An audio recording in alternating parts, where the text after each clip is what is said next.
Choosing the right headphones can be a headache, but today, we're ending the battle between the JBL Tune 770NC and the Soundcore Space One to help you decide which reigns supreme.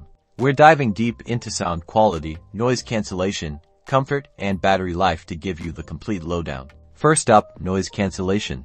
The Soundcore Space One excels at blocking out low-frequency sounds like engine rumble, while the JBL 770NC handles higher frequencies slightly better, like chatter.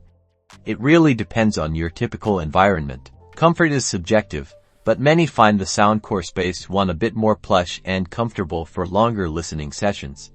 The JBLs are lighter, which some might prefer for portability, but the ear cups can feel a little shallow for larger ears. In terms of sound quality, the JBL Tune 770NC offers a slightly more bass-heavy profile, great for pop and hip-hop.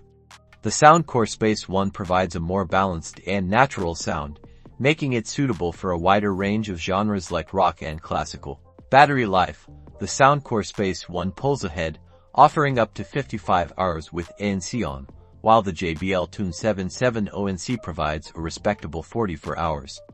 Both offer quick charging capabilities. So, the verdict, if you prioritize bass and a lighter build, go for the JBL. But if you want better noise cancellation, superior comfort, and longer battery life, the Soundcore Space One is a strong contender. Ultimately, it depends on your personal needs and preferences. Let us know in the comments which one you choose and why. And don't forget to like and subscribe for more headphone showdowns.